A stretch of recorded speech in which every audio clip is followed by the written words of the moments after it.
17 বছর কারাভোগের পর মুক্তি পেলেন সাবেক উপমন্ত্রী ও বিএনপির ভাইস চেয়ারম্যান আব্দুস সালাম পিন্টু। এদিকে বিএনপি নেতারা বলেছেন, গুম, খুন আর গণহত্যার জবাব না দিয়ে জনগণের সামনে আসার কোনো অধিকার নেই আওয়ামী লীগের। বিএনপি কোনো অন্যায় অবিচারের সাথে যুক্ত হবে না। আরও জানাচ্ছেন ফররুখ বাবু। জীবনের 17টি বছর কারাগারের অন্ধকার প্রকোষ্ঠে কাটিয়ে অবশেষে মুক্ত বাতাসে বিএনপির ভাইস চেয়ারম্যান ও সাবেক উপমন্ত্রী আব্দুস সালাম পিন্টু। 21শে আগস্ট গ্রেনেড হামলার মিথ্যা মামলায় ফাঁসির দণ্ড মাথায় নিয়ে কারাগারে ছিলেন তিনি।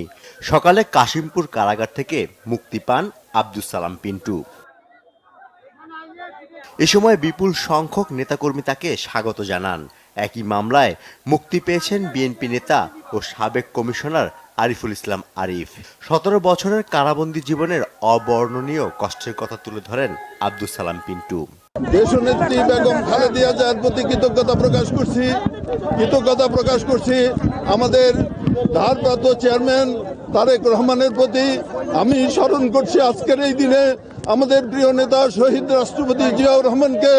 আগস্ট আন্দোলনে যারা শহীদ হয়েছেন তাদের আত্মার প্রতি, বিদেহী আত্মার প্রতি মাগফিরাত কামনা করছি এবং তাদের শোক সন্তপ্ত পরিবারের প্রতি সমবেদনা জ্ঞাপন করছি।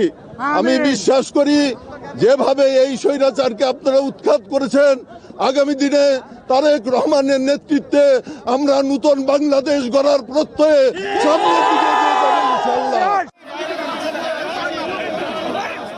কারাগার থেকে মুক্তি পেয়ে শহীদ রাষ্ট্রপতি জিয়াউর রহমানের সমাধিতে ফুলের শ্রদ্ধা জানান আব্দুস সালাম পিন্টু।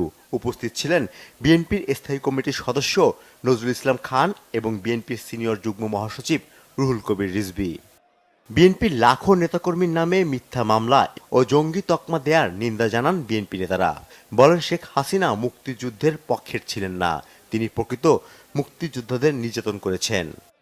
একটা ফ্যাসিস্ট সরকার এমনই করে, কিন্তু ইতিহাস সাক্ষী যে তারা পালিয়ে যায় আর সালাম পিন্টুর মতো মানুষরা মুক্ত হয়।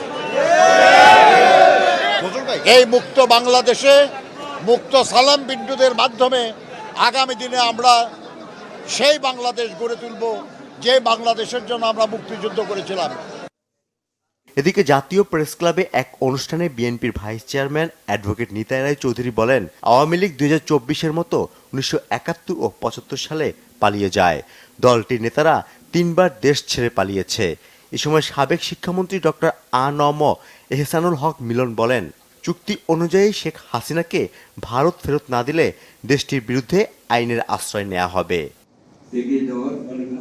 ভারত ভিসা বন্ধ করে নিজেরাই বিপদের সম্মুখীন হয়েছে এমন কথা উল্লেখ করে বিএনপি নেতারা বলেন, ভারত বাংলাদেশ ছাড়া চলতে পারবে না।